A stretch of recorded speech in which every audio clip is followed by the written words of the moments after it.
রাতের ঝিঝি পোকাগুলো আলোর মেলা বসিয়েছে। সুদূরেই তাদের আনাগোনা দেখা যাচ্ছে। দৃশ্য জানালার ধারে বিছানায় বসে সেই আলোর মিছিল দেখছে। ফোনটা তার কানে।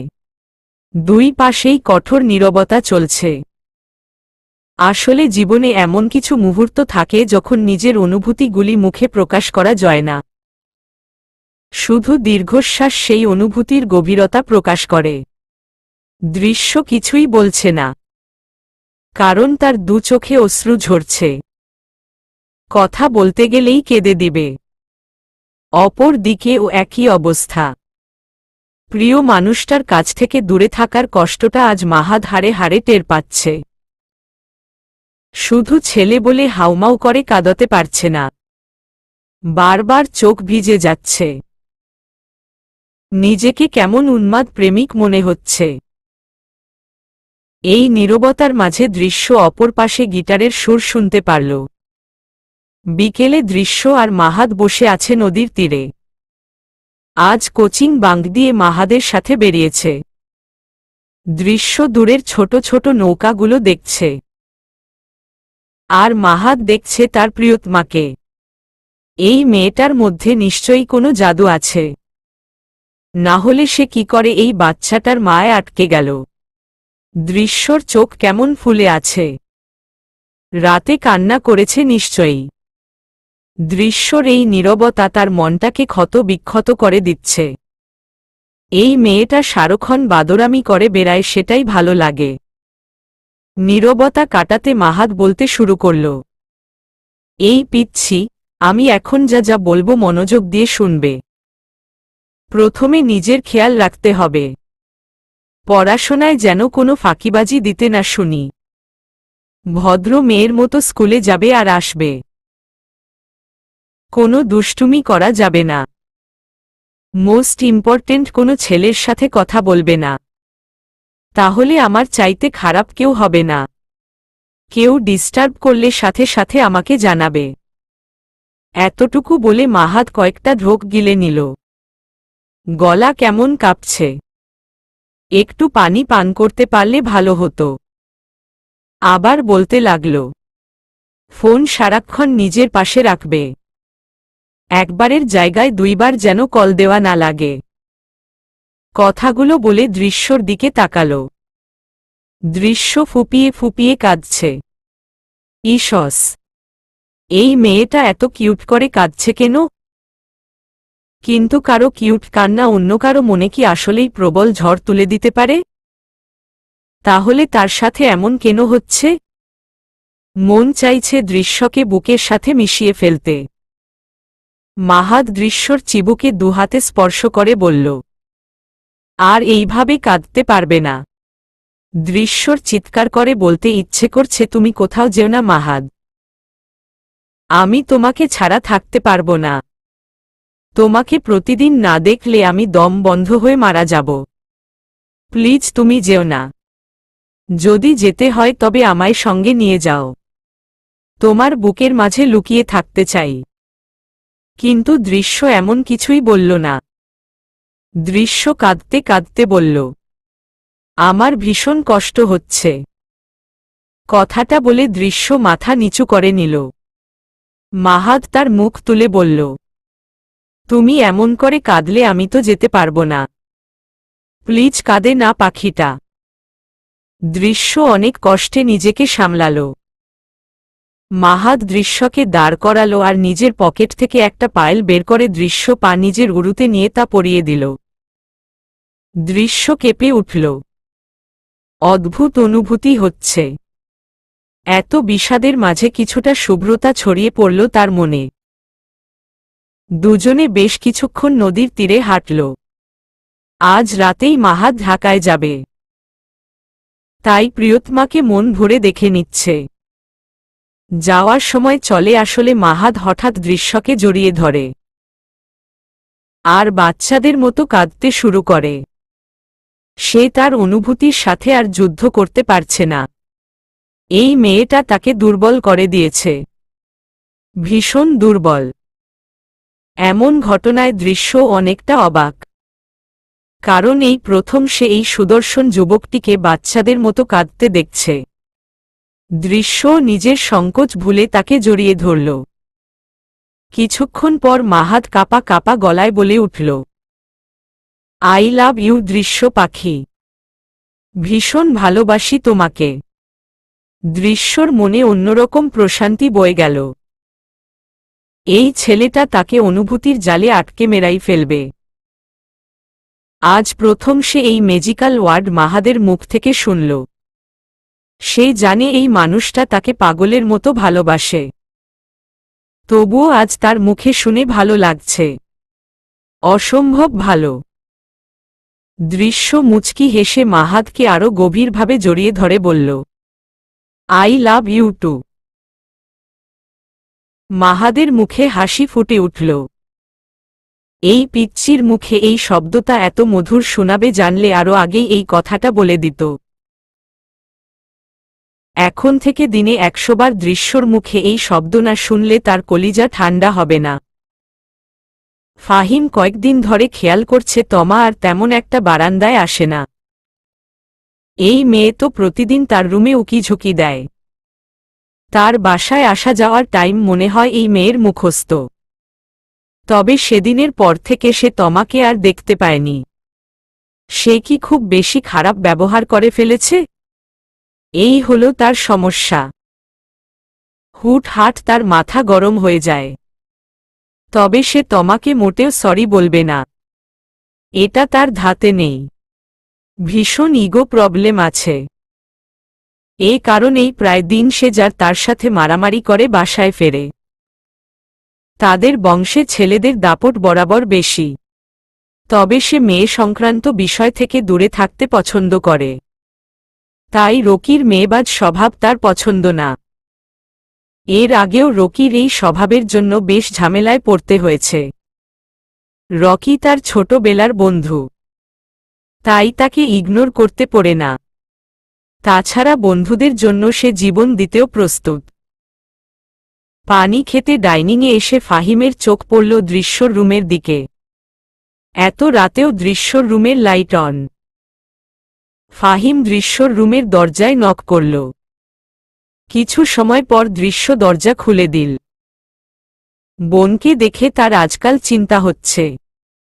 মেয়েটা বেশ কয়দিন ধরে কেমন চুপ হয়ে গেছে। সে চিন্তিত হয়ে বল, দৃশ্য কিছু হয়েছে? তোকে অনেক আপসেট মনে হচ্ছে। বাবা কিছু বলেছে? দৃশ্য মলিন হেসে বলল, না ভাইয়া, আমি ঠিক আছি। রাস্তায় কি কোনো ছেলে ডিস্টার্ব করেছে? তেমন কিছু না, এমনই শরীর ভালো লাগছে না। কাল ঘুরতে যাবি? না ভাইয়া, অন্য কোনো দিন। আচ্ছা তুই ঘুমিয়ে পড়, রাত জাগিস না। কথাটা বলে ফাহিম চলে যেতে নিলে দৃশ্য বলে উঠল, তমা আপুর গায়ে হাত তোলা তোমার ঠিক হয়নি। মেয়েটা তোমাকে ভীষণ ভালোবাসে, আর তুমি তাকে শুধু কষ্ট দাও। যেদিন এই ভালোবাসা দূরে হারিয়ে যাবে তখন বুঝবে। ফাহিম অবাক হয়ে দৃশ্যর দিকে তাকিয়ে আছে। হঠাৎ করেই দৃশ্যকে অনেকে বড় মনে হচ্ছে। আসলেই তার ছোট বোনটা বড় হয়ে যাচ্ছে। মাহাদ ঢাকা চলে গেছে আজ সপ্তাহ খানেক হল। দৃশ্যর মনটা অস্থির হয়ে থাকে তাকে একটা বার দেখার জন্য। বুকে কেমন চিনচিন ব্যথা অনুভব হয়। কোচিংয়ের সেই গলিতে আর কেউ তার জন্য অধীর আগ্রহ নিয়ে অপেক্ষা করে না। কেমন শূন্য শূন্য লাগে। মাহাদের সাথে তার প্রতিদিন কথা হয়, ভিডিও কলে দেখা হয়, কিন্তু এতে তার মন ভরে না। রাতে মাহাদ কল করেছে। দৃশ্য যেন সেই অপেক্ষাতেই ছিল। সাথে সাথে কল রিসিভ করে নিল। মাহাদ বলে উঠল, দৃশ্য পাখি একটু বাসার নিচে আসো। দৃশ্য বুঝতে না পেরে বলল, মাথা খারাপ? রাত 12টা বাজে, এত রাতে নিচে যেয়ে কি করব?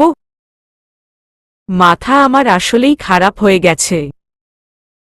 এখন জলদি আসো, না হলে আমি ওপরে চলে আসব। দৃশ্য যেন আকাশ থেকে পড়ল। মাহাদ রাজশাহী কখন আসলো? আর তার বাসার নিচে মানে?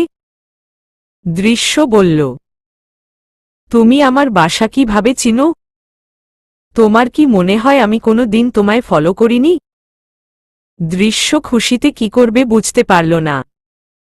সে রুমের দরজা খুলে দেখল সবাই যার যার রুমে আছে, আর রুমের লাইট বন্ধ। তার মানে সবাই ঘুমিয়ে গেছে। দৃশ্য এক ছুটে নিচে আসল। আসলে প্রেমে পড়লে ভয়, লজ্জা অনুভব হয় না। প্রিয় মানুষটাকে একটা বার দেখার জন্য সব ভয়কে জয় করা যায়। দৃশ্যর সাথেও তাই হচ্ছে। সাবধানে সে গেট খুলল। তার কাছে চাবি থাকে তাই অসুবিধা হয়নি। গেট খুলে কাউকে দেখতে পেল না।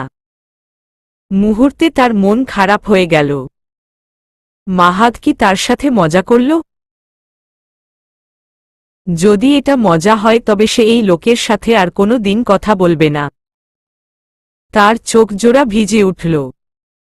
দৃশ্য ফিরে আসতে গেলে কেউ তার হাত ধরে হেছকা টান মারে, আর দৃশ্য সোজা মানুষটার বুকে যেয়ে পড়ে। ভয় তার কলিজা অবধি শুকিয়ে গেছে। এই রাতে কে এমন করতে পারে? আবার ভূত নয় তো? ভয় আর আতঙ্কে তার পুরো শরীর কাঁপতে শুরু করল। ভয় সে চোখজোড়া খোলার সাহস পাচ্ছে না। চোখ খুললেই মনে হয় কোনো বিচ্ছিরি আর ভয়ঙ্কর চেহারা দেখতে হবে।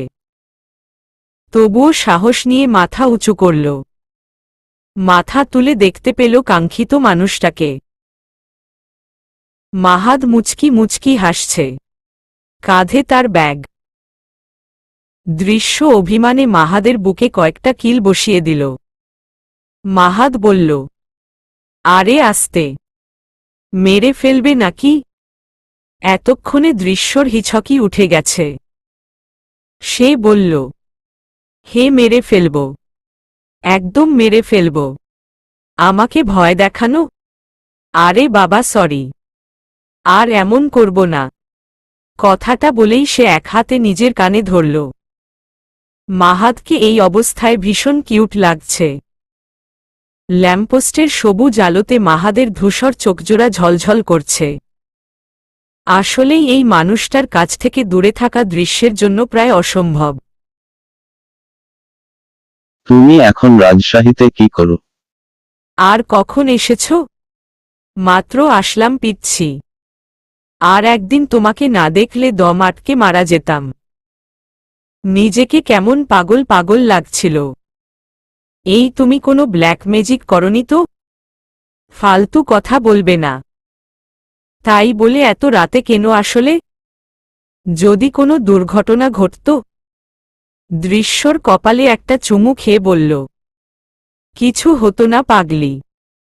তোমাকে না দেখে আর থাকতে পারছিলাম না তাই চলে এসেছি। দৃশ্য মাহাদের বুকে মাথা রেখে বলল, I miss you Mahad. I miss you too পাগলি। তুমি তো দিন দিন সুন্দর হয়ে যাচ্ছ। আমার ঘুম হারাম হয়ে যাচ্ছে। এত সুন্দরী পিচ্চিকে রেখে সেখানে শান্তি পাচ্ছি না। দৃশ্য লজ্জায় মিয়ে গেল। মাহাদ কেন তার চিন্তা করে? চিন্তা তো দৃশ্যর করার কথা।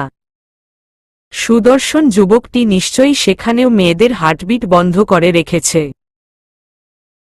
দৃশ্যের মাঝে মাঝে ভীষণ ভয় হয়। মাহাদকে হারিয়ে ফেলার ভয়। এরপর থেকে প্রতি সপ্তাহেই মাহাদ চলে আসত প্রিয়তমাকে দেখতে। সেই দিন তারা কোচিং ফাঁকি দিয়ে ঘুরে বেড়াত। মৌ বিকেলে বের হয়েছে কোচিংয়ের জন্য। বাসার গেট থেকে বের হতেই তার চোখ চড়গাছ। এই ছেলে এইখানে কি করে? মৌ অবাক হয়ে বলল, আপনি আমার বাসার সামনে কি করছেন? এটা তোমার বাসা জানতাম না তো। আর তোমাদের বাসার সামনে এই ফালতু কুত্তা কে রেখেছে? আমাকে দেখেই ঘেউ ঘেউ শুরু করেছে। আপনি না ঢাকায় চলে গিয়েছেন? তাহলে এখানে কি করছেন? আরে আমার শ্বশুরবাড়ি খুঁজছিলাম। আপনার শ্বশুরবাড়ি? আরে মাহাদ আর দৃশ্যর বাচ্চাদের একটাই ডিমান্ড, তার এই গলি থেকেই মামি আনতে হবে। তাই তো এই গলিতে শ্বশুরবাড়ি খুঁজছি। মৌ বিরক্ত হয়ে ভাবতে লাগল, এই ছেলের মাথার তার নির্ঘাত ছিঁড়ে গেছে। শহরের বাতাস লেগে মাথাটা পুরাই গেছে। না হলে এমন উল্টাপাল্টা কথা বলছে কেন? এর মধ্যে মাহাদের রেজাল্ট বের হয়েছে। মাহাদ জিপিএ 5 পেয়েছে। কিছুদিন পর মাহাদ ডিইউতে চান্স পেয়ে যায়। এতে আমজাদ রহমান ভীষণ খুশি। 2 বাপ ছেলে মিলে ফ্ল্যাটে থাকে। ঢাকায় একটি বিশাল জায়গা কিনে রেখেছেন তিনি। ভবিষ্যতে একটা সুন্দর বাড়ি করতে চান। মাহাদ লেখাপড়ার পাশাপাশি গানের প্র্যাকটিস করে চলছে। আর নিজের প্রচেষ্টায় একটা বিজনেস দাঁড় করাতে চাচ্ছে। গানের সুবাদে ভার্সিটির সকলের কাছেই সে পরিচিত মুখ। আর মেয়েদের হার্টবিট। কিন্তু তার হার্টবিট তো রাজশাহীতে পড়ে আছে। জয়ও ঢাকাতে জাহাঙ্গীরনগরে ভর্তি হয়েছে। রাফসান চট্টগ্রাম বিশ্ববিদ্যালয় আছে। আর তানিম রাজশাহী বিশ্ববিদ্যালয়। 4 বন্ধু ছিটকে পড়লেও নিয়মিত তাদের যোগাযোগ হয়। তানিমকে সে দৃশ্যর খেয়াল রাখার দায়িত্ব দিয়েছে। ছেলেকে ঘন ঘন রাজশাহীতে আসতে দেখে আমজাদ রহমান মাহাদকে উদ্দেশ্য করে বলল, বাবাজান, আপনি এত ঘন ঘন বাসায় কেন যান? বাবার কথায় মাহাদ কিছুটা লজ্জা পেল। ছেলেকে তিনি আবার বললেন, এত লজ্জা পেতে হবে না। তা মেয়েটাকে? মাহাদ এবার কিছুটা চমকাল। তিনি আবার বললেন, তোর বাইকে গতকাল একটা মেয়েকে দেখলাম। আমাদের বৌমা নাকি? মাহাদ ভীষণ লজ্জা পেয়ে বলল, আসলে বাবা, তোমাকে আগেই বলতে চেয়েছিলাম। কিন্তু আমজাদ রহমান আর বলতে না দিয়ে বললেন, সেটা সমস্যা না। মেয়ের ঠিকানা দে, বিয়ের প্রস্তাব পাঠাই। বাবা, তুমি কি যে বলো না। আমি এখনো স্টাডি শেষ করিনি। আর তাছাড়া তোমাদের বৌমা অনেক ছোট। আর একটু বড় হোক। আমার কিন্তু মেয়েটাকে ভীষণ পছন্দ হয়েছে। যে করেই হোক এই মেয়েকেই আমার বৌমা বানাবি। মাহাদ মুচকি হেসে বলল, ইনশাআল্লাহ। সমুদ্রের অপার সৌন্দর্য সকলকেই বিমোহিত করে। সূর্য যখন সমুদ্রের কোলে ঢলে পড়ে, সে অপার সৌন্দর্য পর্যটকদের মন কেড়ে নেয়। দৃশ্য আর ঈশিতা বসে সূর্যাস্ত দেখছে। হঠাৎ মৃদুল সেখানে উপস্থিত হয়। 2টা ডাব এনে তাদের দুজনকে দিয়ে বলল, গার্লস, ডাবের পানি খাও, একদম ফ্রেশ লাগবে। বিচে বসে ডাবের পানি খাওয়ার মজাই আলাদা। দৃশ্য ও মুচকি হেসে ডাব হাতে নিয়ে বলল, থ্যাংক ইউ মৃদুল ভাইয়া। আপনার ডিউটি আজকের জন্য শেষ? হে, আজকের জন্য শেষ। তারপর তারা সেখানে বসে কিছুক্ষণ গল্প করল। হঠাৎ দৃশ্য বলল, মৃদুল ভাইয়া, আপনি আর ঈশিতা গল্প করুন, আমি একটু রুমে যাব। মৃদুল একটু চিন্তিত হয়ে বলল, তোমার শরীর ঠিক আছে তো দৃশ্য? হ্যাঁ ভাইয়া, আমি ঠিক আছি। একটু টায়ার্ড লাগছে। আচ্ছা ঠিক আছে, যাও। দৃশ্য রুমে এসে চুপচাপ বিছানায় বসে রইল। তার কিছুই ভালো লাগছে না। তার মনের ভিতর চলছে তুমুল ঝড়। সময় কি মানুষকে আসলেই পরিবর্তন করে দেয়? না হলে অল্প কিছুতেই কেঁদে কেঁদে বুক ভাসানো মেয়েটা আজ এত শক্ত কি করে আছে? আজ রাতে এই হোটেলে একটা পার্টি আয়োজন করা হয়েছে। মাহাদদের শুটিং সুন্দরভাবে কমপ্লিট হওয়ায় আজ তারা পুরো টিম মিলে পার্টি আয়োজন করেছে। কাল সবাই তারা ঢাকায় ফিরে যাবে। পার্টি ভীষণ জমে উঠেছে। চারিদিকে তীব্র মিউজিক বাজছে। সেখানে অনেকেই ডান্স করছে। মিডিয়ার এই সাইডটা দৃশ্যটা মোটেও পছন্দ না। পার্টিতে আসা সকলের ড্রেস আপ দেখে সে অবাক হল না। ফ্যাশন হাউজে কাজ করার সুবাদে এ ধরনের হাজারো ড্রেস সে দেখেছে, কিন্তু এটা যদি আগের দৃশ্য হতো তাহলে হয়তো তার চোখ কোটর থেকে বেরিয়ে আসত। তখন তার দুনিয়াটা ছিল ভীষণ ছোট, শুধুমাত্র পরিবার আর মাহাদের মাঝেই সীমাবদ্ধ। সাউন্ড আর মানুষের ভিড়ের মাঝে দৃশ্য ভীষণ অসহায় ফিল করছে। এমন পার্টি সে জীবনে কখনোই করেনি। অতি রক্ষণশীল পরিবারের মেয়েদের এই ধরনের পার্টি না দেখারই কথা। তাদের জন্য তো সন্ধ্যার পর বাড়ির বাইরে যাওয়া নিষিদ্ধ। তীব্র শব্দ আর মানুষের ভিড়ে দৃশ্যের মাথা ব্যথা ধরেছে। একটা সাইডে ছোটখাটো বার বসেছে, সেখানেই সকলে ড্রিঙ্কস করছে। তাদের টিমের লোকজন ছাড়াও এখানকার গণ্যমান্য লোকজনও এখানে সামিল হয়েছে। কিছুক্ষণ পর ঈশিতা দৃশ্যের সামনে একটা গ্লাস এগিয়ে দিলে দৃশ্য বলল, ঈশিতা, আমি ড্রিঙ্কস করি না। আরে বাবা, এটা সফট ড্রিঙ্কস, অ্যালকোহল না। দৃশ্য ও মুচকি হেসে গ্লাসটা হাতে নিল। গ্লাসে একটা চুমুক দিতেই তার চোখ গেল মাহাদের দিকে। মাহাদ বারের সামনে এসে বসেছে আর পাশে কারো সাথে কথা বলছে। দৃশ্য অবাক হল তখন যখন দেখল মাহাদ মুহূর্তেই 2 প্যাক গিলে ফেলেছে। কয়েক বছর আগে ঠিক এভাবে অবাক হয়েছিল যখন সে প্রথম দেখেছিল মাহাদকে সিগারেট খেতে। সেদিন দৃশ্য কোচিং থেকে একটু আগেই বেরিয়ে গেছে। বেরিয়ে মেইন রোডের সামনে আসতেই তার নজর পড়ল সামনে বাইকে হেলান দিয়ে দাঁড়ানো মাহাদের দিকে। মাহাদ আর তানিম একসাথে দাঁড়িয়ে হাসাহাসি করছে আর মনের সুখে সিগারেটের ধোঁয়া ওড়াচ্ছে। দৃশ্য অবাক হয়ে তাকিয়েছিল সেদিন। এই ছেলেটা যে সিগারেট খায় সেটা তো জানা ছিল না। এই সিগারেট জিনিসটা তার ভীষণ অপছন্দ। তার মতে ভালো ছেলেরা কখনো এই ধরনের নেশায় আসক্ত হয় না। এই স্বভাবটা তার ভাইয়েরও আছে। তবে দৃশ্য সিগারেটের গন্ধ সহ্য করতে পারে না বলে ফাহিম বাসায় সিগারেট খায় না। তীব্র অভিমান জমা নিল দৃশ্যর ছোট্ট মনে। দৃশ্য নাবিলার হাত ধরে দ্রুত সামনে এগোতে লাগল। এই ছেলেটার সাথে সে আর কোনোদিন কথা বলবে না। অসভ্য বাজে লোক। দৃশ্যকে আসতে দেখে মাহাদ একটু অবাক হল, কারণ আরও আধা ঘন্টা পর দৃশ্যর আসার কথা। মাহাদ একটু আগেই রাজশাহী এসেছে। ভেবেছে বিকেলে দৃশ্যর কোচিংয়ের সামনে দাঁড়িয়ে তাকে অবাক করে দেবে। দৃশ্যকে আসতে দেখে মাহাদ সিগারেটটা নিচে ফেলে জুতার সাহায্যে পিষে ফেলল। কিন্তু দৃশ্য মাহাদের সামনে দাঁড়াল না, সে সামনে আগাতে লাগল। মাহাদের কপালে চিন্তার ভাঁজ পড়ল। হঠাৎ তার পিচ্ছিটার কি হল? সে দৌড়ে দৃশ্যর সামনে দাঁড়িয়ে বলল, কি পিচ্ছি? চোখে কালো চশমা পরে ঘুরছ নাকি? আমাকে দেখা যায় না? দৃশ্য জবাবে কিছুই বলল না। মাহাদকে এড়িয়ে আবার সামনে আগাতে লাগল। মাহাদ বেচারা কিছুই বুঝল না।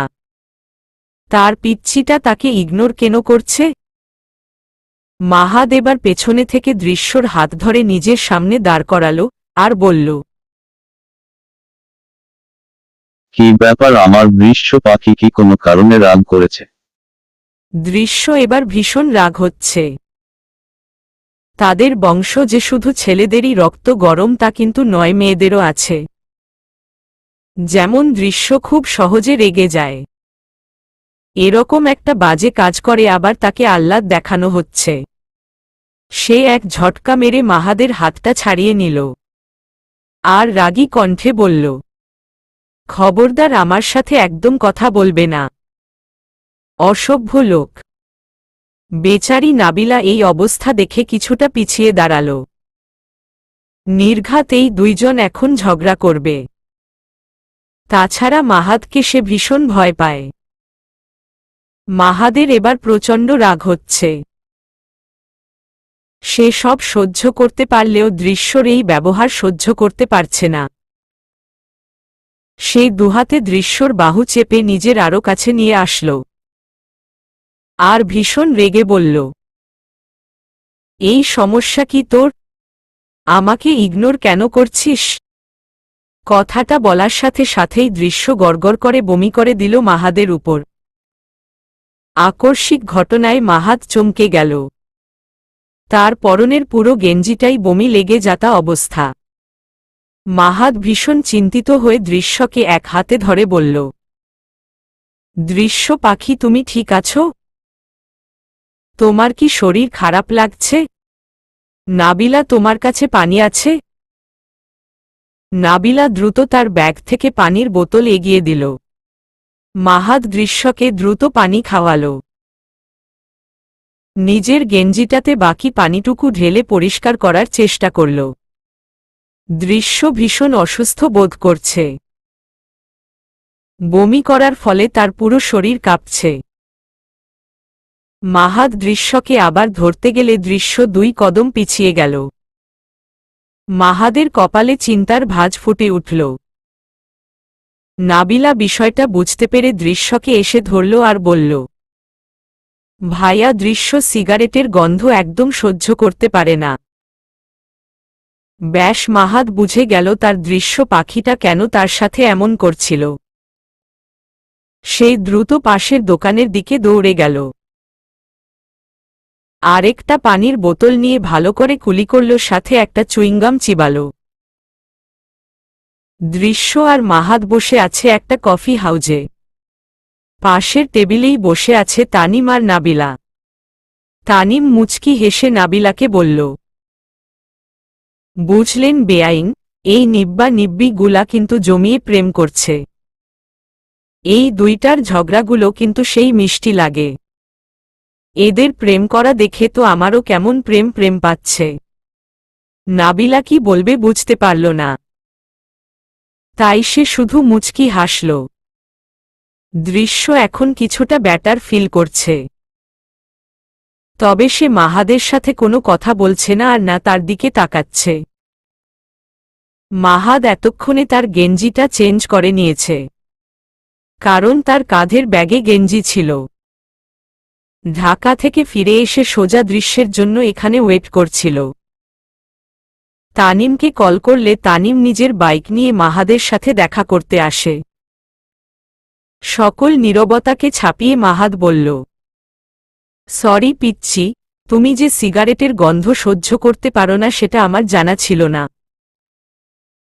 দৃশ্য চোখ গরম করে মাহাদের দিকে তাকাল, যেন এই চোখ দিয়েই মাহাদকে ধ্বংস করে ফেলবে। মাহাদ বেচারা ও কিছুটা ভয় পেল।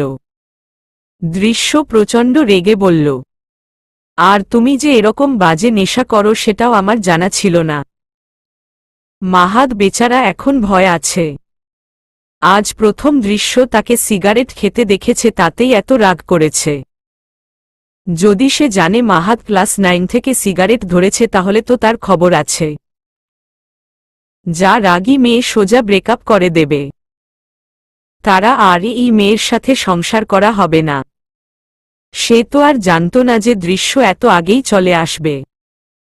তাহলে সিগারেট ধরানোর চিন্তা মাথা থেকে ঝেড়ে ফেলত। তবে তার এখন খারাপ লাগছে। তার জন্যই মেয়েটা অসুস্থ হয়ে পড়ল। মনে মনে ভেবে নিল আর কখনোই সিগারেট ছুঁয়েও দেখবে না। যেটা তার পিচ্ছিটাকে কষ্ট দেয় সে কাজ কিছুতেই করবে না। মায়া জড়ানো কণ্ঠে মাহাদ বলল, সরি তো জান, আর কখনো সিগারেট ছুঁয়েও দেখব না, প্রমিস। দৃশ্য তবুও কথা বলল না। তবে তার ভীষণ ভালো লাগছে এটা ভেবে যে মাহাদ তার বমি করার পর মোটেও ঘৃণা করেনি, বরং তার জন্য অস্থির হয়ে উঠেছিল। এমন কেয়ারিং একজন মানুষকে ভালো না বেসে থাকা যায়? তবুও সে মাহাদের উপর রেগে থাকল। পরে মাহাদ তাকে বেশ কয়েক ফ্লেভারের আইসক্রিম খাইয়ে তারপর মানিয়েছে। অতীতের কথাগুলো ভেবে দৃশ্য নিজের উপরেই হেসে দিল। সে এই মানুষটার মাঝে আগের মাহাদকে কেন খুঁজছে? সে তো জানে বর্তমান মাহাদ কেমন। ড্রিঙ্ক করে বেশ কয়েকবার হাঙ্গামা করেছে মাহাদ, যেটা মিডিয়ায় অনেক চর্চা হয়েছিল। দৃশ্য সবসময় খবরগুলো এভয়েড করার চেষ্টা করত। হঠাৎই দুজনের চোখাচোখি হয়ে গেল। মাহাদ একদৃষ্টিতে দৃশ্যের দিকে নজর বোলাচ্ছে। তাকে পা থেকে মাথা অবধি স্ক্যান করে যাচ্ছে। এতে দৃশ্যের ভীষণ অস্বস্তি হচ্ছে। সে বারবার গায়ের ওড়নাটা টেনে ঠিক করছে। এই লোকটা ভীষণ অসভ্য হয়ে গেছে। হালকা পিঙ্ক কালার 3 পিসটায় দৃশ্যকে ভীষণ স্নিগ্ধ লাগছে। মুখে কোনো মেকআপ নেই, না আছে চোখে কাজল, শুধু ঠোঁটে হালকা লিপস্টিক। কোমর অবধি চুলগুলো খুলে রেখেছে। কয়েক বছরেই কারো চুল এত লম্বা হতে পারে? কিছুক্ষণ পর অরিন আসলো মাহাদের কাছে। দুজন একসাথেই ড্রিঙ্ক করছে। অরিনকে পর্যবেক্ষণ করতে লাগলো দৃশ্য। অতি সুন্দরী মেয়েটার ড্রিঙ্ক করার স্টাইলটাও ফ্যাশনেবল। মাহাদের সাথে এমন মেয়েই মানাবে, তাকে নয়। তারা দুজন হেসে কথা বলছে। দুজন সুদর্শন মানুষ যখন এমন মিষ্টি করে হাসে তখন সবারই নজর কাড়ে। তেমনি পার্টিতে সকলের নজর তারা কেড়েছে। মাহাদ আর চোখে বারবার দৃশ্যকে দেখছে। আচ্ছা, দৃশ্য কি আরেকটু লম্বা হয়েছে?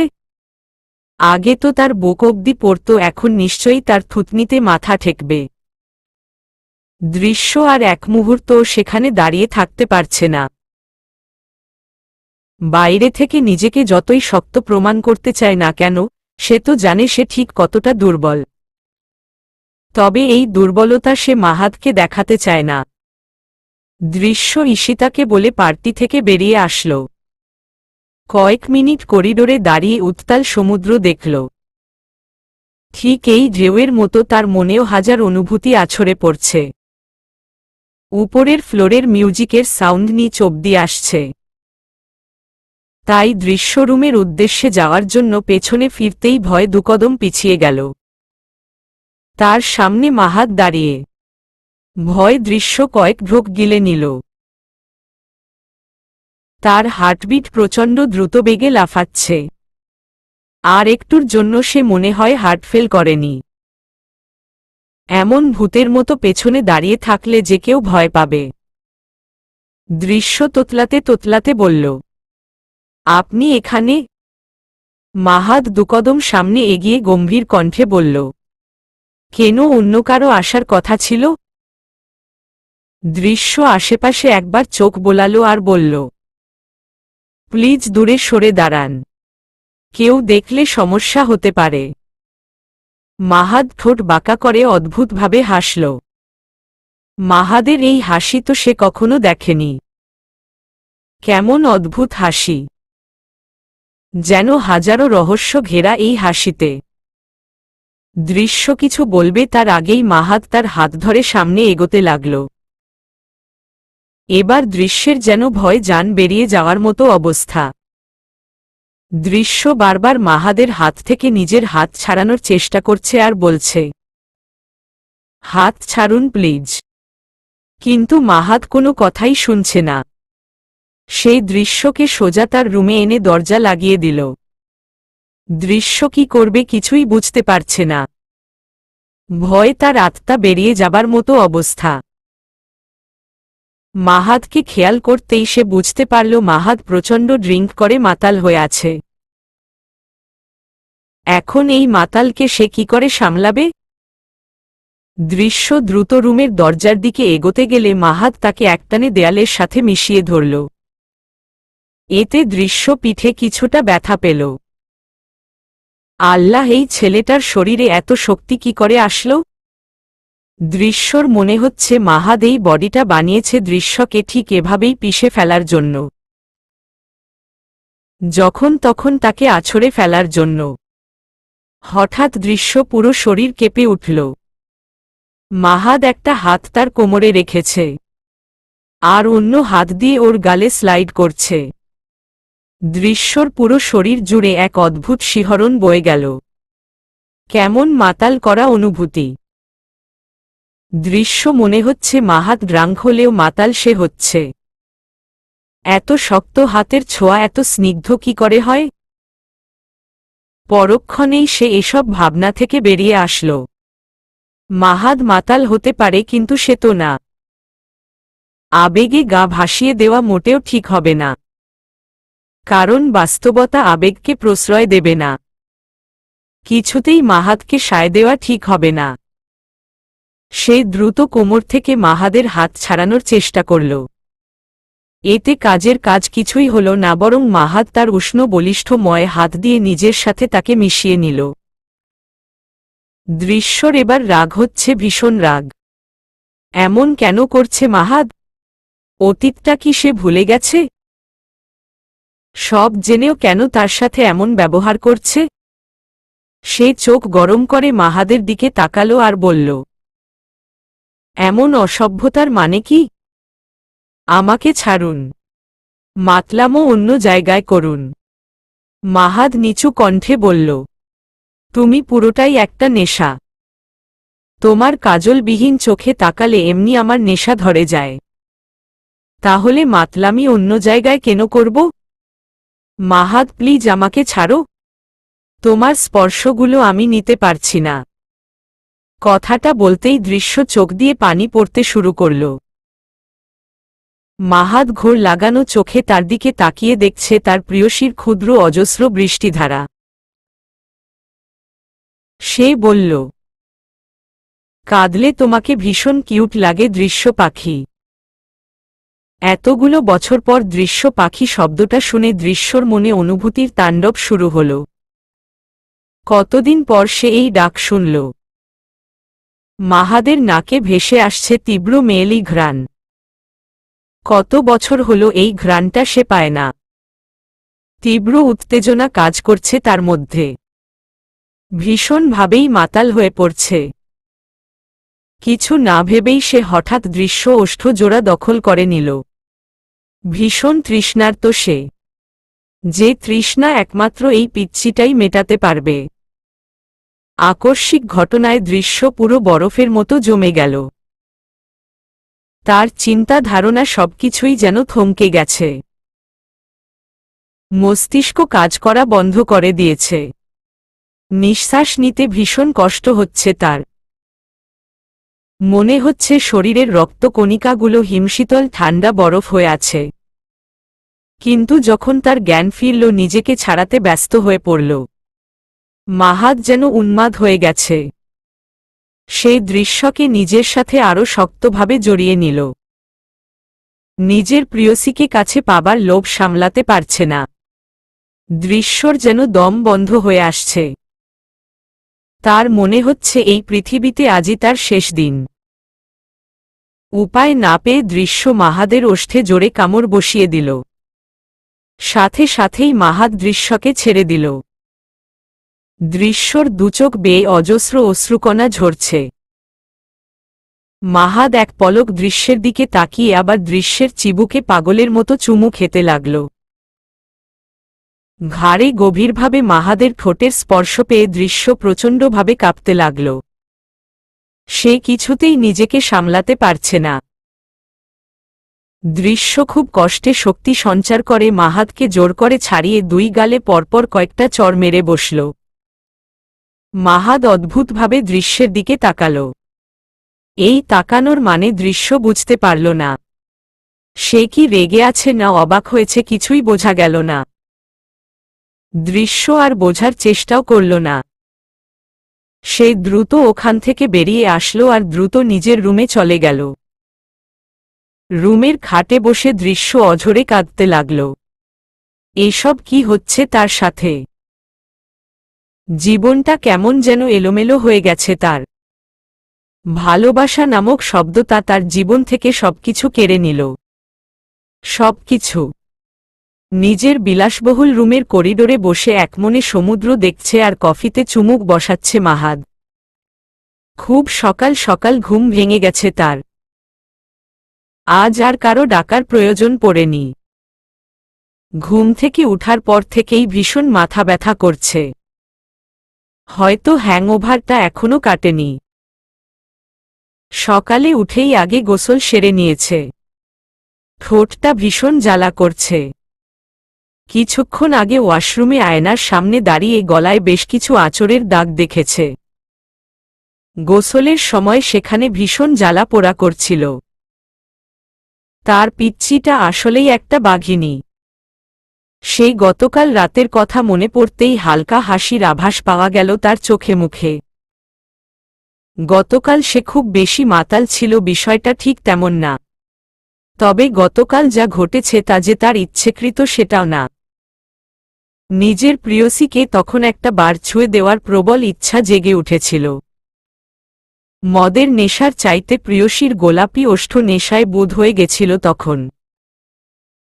গতকাল রাতে পার্টিতে তার আশেপাশে হাজারো মেয়ে ছিল। কই তাদের গাঢ় লিপস্টিক তো তাকে একটু আকর্ষিত করতে পারেনি। অথচ মেকআপবিহীন হালকা গোলাপি ওষ্ঠদ্বয় তাকে পাগল করে তুলেছিল। মনে হয়েছিল একটা বার সেটা ছুঁয়ে না দিলে তার পাপ হবে, ঘোর পাপ। তবে এত কিছুর জন্য যে তার মনে আফসোস হচ্ছে তা কিন্তু নয়। তার মোটেও আফসোস হচ্ছে না। দৃশ্য, ঈশিতা আর মৃদুল বসে সকালের নাস্তা করছে। ঈশিতার দিকে চোখ পড়তেই দেখল সে মিটি মিটি হাসছে। দৃশ্যর মনে পড়ল গতকাল রাতের কথা। অনেকক্ষণ কান্না করার পর সে চুপচাপ বিছানায় শুয়েছিল। তখনই রুমে আসে ঈশিতা। দৃশ্যর চোখের মুখের অবস্থা দেখে বলেছিল, আরে দৃশ্য, কি হয়েছে তোমার? মলিন সুরে দৃশ্য বলেছিল, কিছু না ঈশিতা। হঠাৎ ঈশিতার নজর গেল দৃশ্যর ঠোঁটের দিকে। ভীষণ অবাক হয়ে বলল, দৃশ্য, ইউ কিস সামওয়ান? ঈশিতার কথায় দৃশ্য ভ্যাবাচ্যাকা খেয়ে গেল। ঈশিতা কি কোনোভাবে সেই ঘটনাটা দেখে ফেলেছে? কিন্তু সেটা তো সম্ভব নয়। কাপা কাপা গলায় বলল, না, তেমন কিছু না। আমি কেন কাউকে কিস করব? তাহলে তোমার ঠোঁট। দৃশ্য ঈশিতাকে আর কিছু বলতে না দিয়ে নিজেই বলল, আসলে এই লিপস্টিক মনে হয় আমার স্যুট হয়নি। ভীষণ চুলকাচ্ছে, লাল হয়ে গেছে। ও তাই বলো? আমি ভাবলাম আবার কাকে চুমু টুমু খেয়ে আসলে। কথাটা বলেই ঈশিতা হাসতে লাগল, যেন ভীষণ মজার একটা জোকস বলে ফেলেছে। দৃশ্য ভীষণ অপ্রস্তুত বোধ করল। সকালেও এ বিষয় নিয়ে কিছুক্ষণ মজা করেছে। দৃশ্যর এবার ভীষণ মেজাজ গরম হচ্ছে। সে যতই বিষয়টা ভুলতে চাচ্ছে কিন্তু এই মেয়েটা তাকে কিছুতেই ভুলতে দিচ্ছে না। বিকেলের দিকে তারা সকলেই ঢাকায় ব্যাক করল। মাহাদ বাসায় যেতে যেতে প্রায় অনেক রাত হয়ে গেল। বাসায় ঢুকে সে সোজা আগে মায়ের রুমে ঢুকল। তার মা বসে বসে একটা বই পড়ছে। মাহাদ সোজা মায়ের কোলে মাথা রেখে শুয়ে পড়ল। আখি রহমান বই সরিয়ে দেখলেন ছেলে চোখ বন্ধ করে শুয়ে আছে। এই কাজটা মাহাদ প্রায় করে। আখি রহমান কোনোরকম রিয়েক্ট না করে আবার বইয়ে মনোযোগ দিলেন। চোখ বন্ধ রেখেই মাহাদ বলল, প্রচণ্ড মাথা ধরে আছে, মাথায় একটু হাত বুলিয়ে দাও না মা। এমন আকুল আবেদন শুনেও আখি রহমানের কোনো হেলদোল নেই। মাহাদ মায়া জড়ানো কণ্ঠে বলল, আমার সাথে কথা বলবে না মা? আখি রহমান এখনো বইয়ের দিকে তাকিয়ে আছেন। মাহাদ আবার বলতে শুরু করল, তোমার শাসনগুলো ভীষণ মিস করছি মা। দেখো আমি কেমন বিগড়ে গেছি। ভীষণ অভদ্র হয়ে গেছি। মাতাল হয়ে বাসায় ফিরছি। মানুষের সাথে খারাপ ব্যবহার করি। ঠাটিয়ে পরপর কয়েকটা চর বসিয়ে দাও আমাকে। আমাকে একটু শাসন করো। অপরাধবোধ আমাকে ভেতর থেকে শেষ করে দিচ্ছে। আমার ভীষণ কষ্ট হচ্ছে মা। তোমার নীরবতার আমি আর নিতে পারছি না। আখি রহমান এমন ভাব করলেন যেন তিনি কোনো কথাই শুনতে পাননি। মাহাদ একটা দীর্ঘ নিঃশ্বাস ফেলল। কিছুক্ষণ চুপচাপ শুয়ে থেকে নিজের রুমে চলে গেল। আখি রহমান সেদিকে তাকিয়ে রইল। মাঝে মাঝেই মাহাদ তার কাছে এমন অভিযোগ তোলে, কিন্তু সে সবসময়ই ছেলেকে ফিরিয়ে দেন। ছেলের সাথে কয়েক বছর হলো কথা হয় না তার, তবে ভেতর থেকে তিনিও ভীষণ কষ্ট পান। এক ধ্যানে সিলিংয়ের দিকে তাকিয়ে আছে মাহাদ। ভাবছে সময় মানুষকে কতটা পরিবর্তন করে দেয়। একটা সময় এই বাচ্চা মেয়েটার সমস্ত হৃদয় জুড়ে শুধু সেই বিচরণ করত। আচ্ছা, দৃশ্যর মনের কোথাও কি এখন সে আছে? দৃশ্য সবার সাথে বসে রাতে ডিনার করছে। দৃশ্যর বাবা গম্ভীর মুখে ফাহিমকে উদ্দেশ্য করে বললেন, শুনলাম নাবিল নাকি বাসায় এসেছে? জি বাবা, আজ বিকেলে ঢাকা থেকে ফিরেছে। নাবিলকে দেখে তো কিছু শিখতে পারিস। তোর বয়সী একটা ছেলে লেখাপড়ায় কত মনোযোগী। আমাদের পুরো বংশে একমাত্র নাবিলকে দিয়ে লেখাপড়া হবে, বাকি তোদের কারো উপরে আশা করা যায় না। বাবার কথায় ফাহিম কিছুটা বিরক্ত হচ্ছে, তবে দৃশ্য মুচকি মুচকি হাসছে। ছোটবেলা থেকেই নাবিল ভাইয়ের সাথে ফাহিম ভাইয়ের তুলনা হতে দেখেছে। তুলনা হবে নাই বা কেন? দৃশ্য নিজেও বিশ্বাস করে তাদের পুরো বংশে একমাত্র ঠান্ডা মাথার মানুষ নাবিল ভাইয়া। লেখাপড়ায় ও ভীষণ ভালো। তিনি এবার মেডিকেলে পড়ছেন। তাদের বংশের সব ছেলেদের এক লাইনে দাঁড় করালে সেখানে নাবিল ভাইয়াকে ভীষণ বেমানান লাগবে। কারণ সব রক্ত গরম মানুষগুলোর সাথে অতিমাত্রার ঠান্ডা ভদ্র ছেলেকে কিছুতেই মানায় না। দৃশ্যকে ভীষণ আদর করে নাবিল, সবসময় লেখাপড়ায় উৎসাহ দেয়। আজ বিকেলে এসেই দৃশ্যকে কয়েক বক্স আইসক্রিম, চকলেট আরও কত কি দিয়ে গেল। তবে তাই বলে যে তার ভাইটা ভালোবাসে না তা কিন্তু না। যেমন আজ নাবিলা ভাই আসার খুশিতে নাবিলা স্কুলে যায়নি, তাই ফাহিম নিজে বাইকে করে বোনকে স্কুলে পৌঁছে দিয়েছে। সাথে অবশ্য বেশ কিছু আদর্শ বাণী ও শুনিয়েছে। সাবধানে চলবি, কেউ কোনো সমস্যা করলে বলবি, কোনো ছেলে ডিস্টার্ব করলে আমাকে সাথে সাথে জানাবি, ইত্যাদি ইত্যাদি।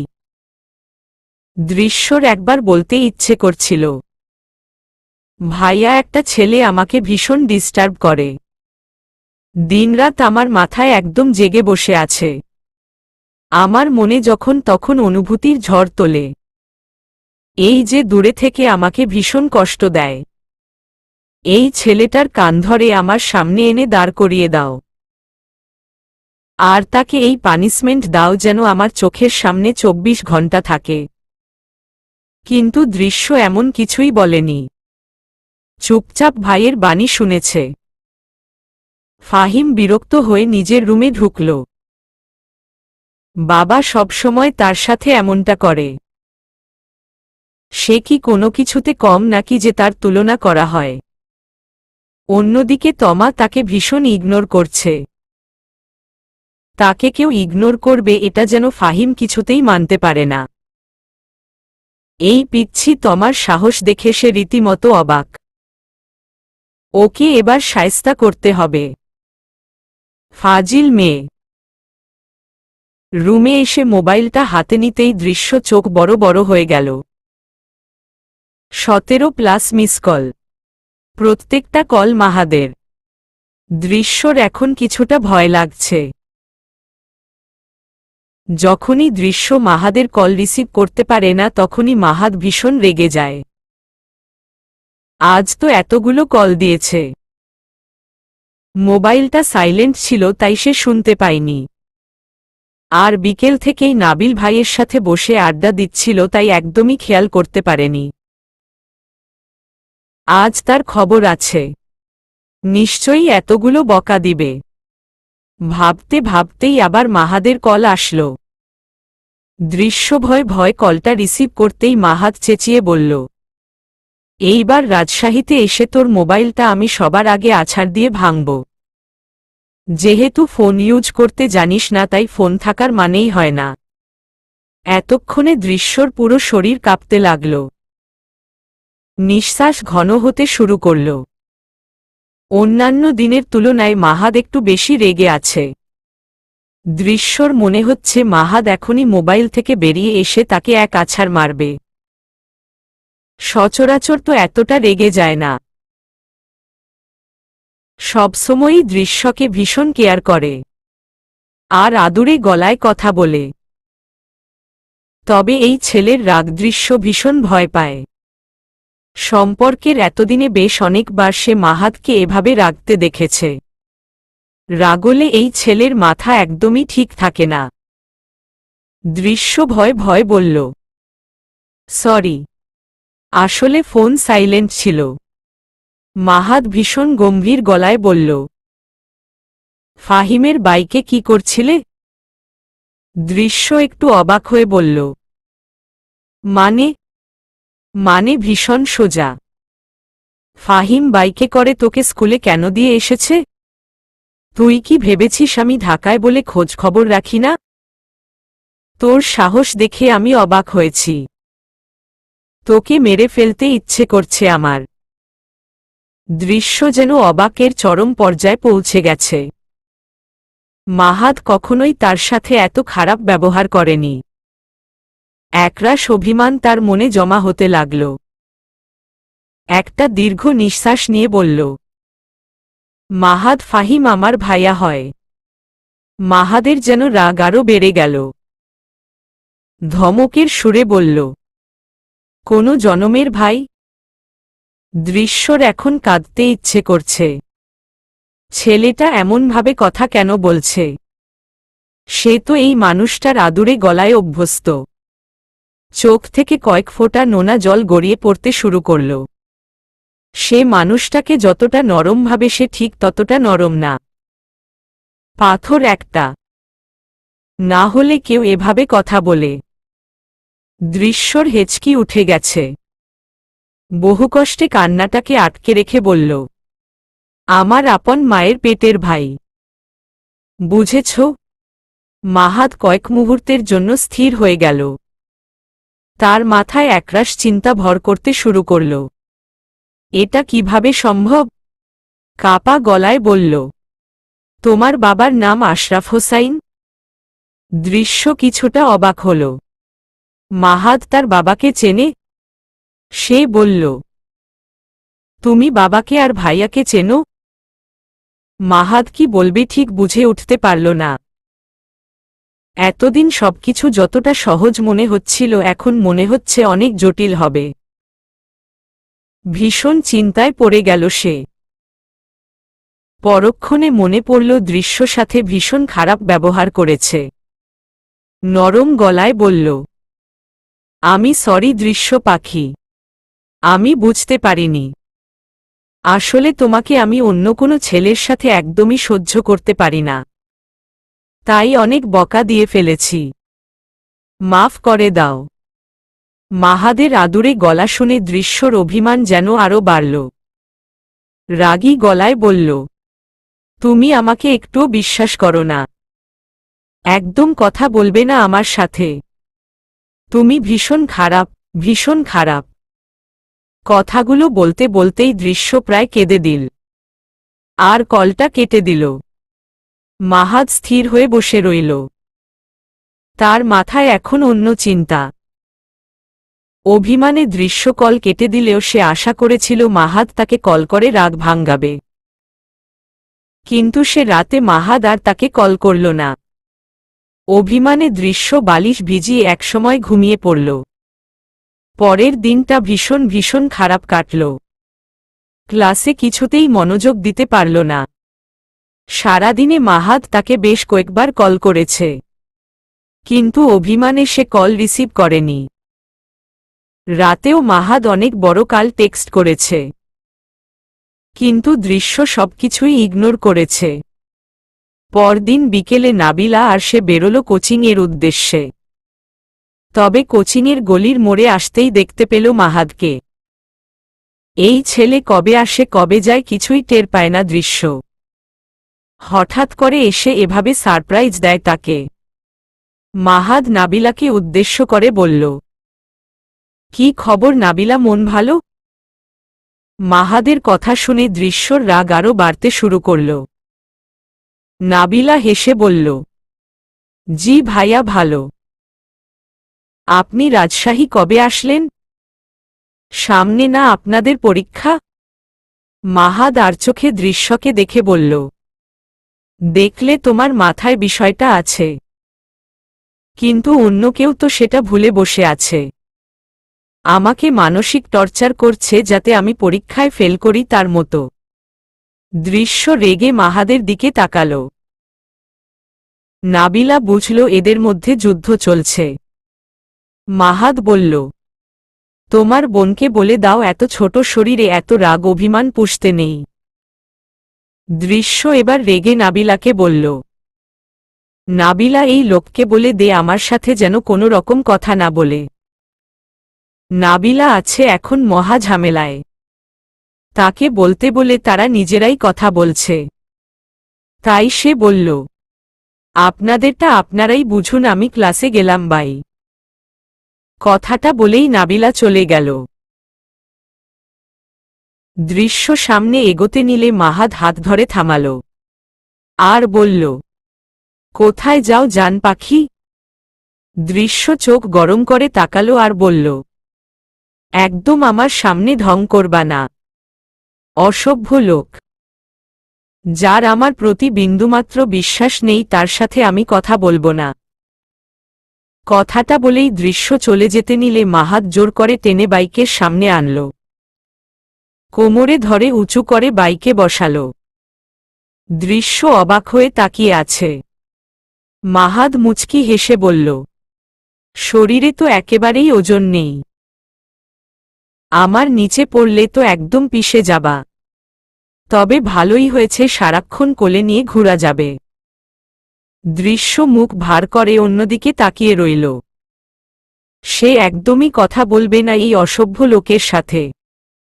মাহাদ বাইকে উঠে দৃশ্যর হাত দুটো বুকে জড়িয়ে বলল, শক্ত করে জড়িয়ে ধরো জান পাখি, না হলে একদম কাগজের মতো উড়ে যাবে।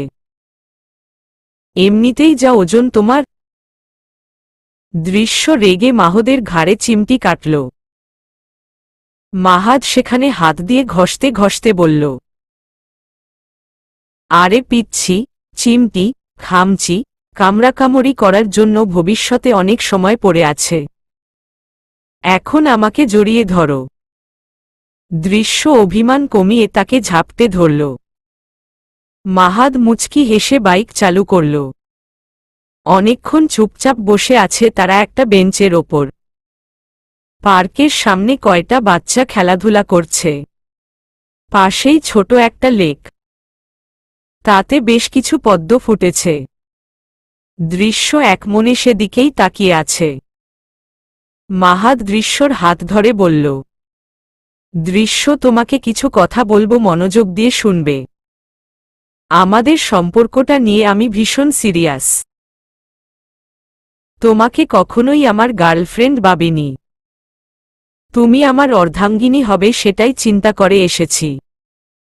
ভবিষ্যতে তোমাকে বউ বানাবো সেটা বলে কিন্তু কখনোই তোমার কাছ থেকে আমি কোনো কিছু চাইনি। না ভালোবাসি বলে বলে তোমার ঠোঁটে চুমু খেয়েছি আর না কোনো রুমডেটে যাবার অফার করেছি। কারণ আমি আমাদের সম্পর্কটাকে সম্মান করি। তুমি এখনো অনেক ছোট। অনেক কিছু আবেগ দিয়ে চিন্তা করো। আমি জানি তুমি আমাকে ভীষণ ভালোবাসো। আমি চাই আমাদের ভালোবাসাটাকে শেষ পর্যন্ত বাঁচিয়ে রাখার চেষ্টা তুমি করবে। ভবিষ্যৎ আমাদের জন্য কি লিখে রেখেছে আমি জানি না। তবে প্লিজ কখনো আমার হাত ছেড়ো না। যে কোনো জটিল পরিস্থিতি আসুক না কেন তুমি আমার পাশে থাকবো, প্রমিজ করো। মাহাদের কথাগুলো শুনে দৃশ্যর চোখ ভিজে উঠল। এই মানুষটা আসলেই তাকে প্রচণ্ড ভালোবাসে। না হলে বর্তমানে ভালোবাসার নাম করে প্রেমিকরা অনেক কিছুই করে থাকে, কিন্তু মাহাদ কখনো কোনো অন্যায় আবদার করেনি। দৃশ্য সামনে যতই বড় হবার ভান করুক না কেন, মাহাদ নিজেও অনেক ছোট, মাত্র অনার্স ফার্স্ট ইয়ারে পড়ে। এত ছোট বয়সে ও সম্পর্কগুলোকে সে সম্মান করতে জানে। বিশেষ করে দৃশ্যের ক্ষেত্রে সে ভীষণ সেন্সিটিভ। মাহাদ মাঝে মাঝে দৃশ্যকে এমনভাবে ট্রিট করে যেন দৃশ্য 5 বছরের ছোট্ট বাচ্চা। বিষয়গুলো দৃশ্য খুব এনজয় করে। দৃশ্য মাহাদের কাঁধে মাথা রেখে বলল, তোমার ওই ভারী ভারী কথাগুলো আমি বুঝি না। শুধু এটা জানি তোমার সাথে কথা না হলে আমার দিনটা খুব খারাপ যায়। প্রত্যেক সপ্তাহে তোমাকে অন্তত একবার দেখতে না পারলে আমি অস্থির হয়ে উঠি। আমার জীবনের শেষ দিন অবধি আমি তোমাকে পাশে চাই, আর তোমার হাত আমি কখনোই ছাড়ব না, প্রমিস। তবে তোমাকে প্রমিস করতে হবে আমাকে সারা জীবন এভাবে আইসক্রিম আর চকলেট খাওয়াবে। বিয়ে পর বলতে পারবে না তুমি কি ছোট বাচ্চা নাকি যে আইসক্রিম চকলেট খাবে। মাহাদ খিলখিল করে হেসে দিল আর দৃশ্যর মাথায় হাত বোলাতে লাগল। তবে এত সবের মাঝেও মাহাদকে ভীষণ চিন্তিত দেখাল। দৃশ্যকে হারানোর একটা সূক্ষ্ম ভয় তার মনে দানা বাঁধতে শুরু করেছে। তবে দৃশ্যকে সেই ভয়ের আভাস পেতে দিবে না। এই বাচ্চা মেয়েটাকে কোনো মেন্টাল প্রেশার দিতে চায় না। তবে সে সবকিছু সামলে উঠতে পারবে তো? না, তাকে পারতেই হবে। কারণ দৃশ্য তার জীবনের অবিচ্ছেদ্য অংশ হয়ে দাঁড়িয়েছে, যে অংশ ছাড়া মাহাদ কিছুতেই সুস্থভাবে বাঁচতে পারবে না। চলবে।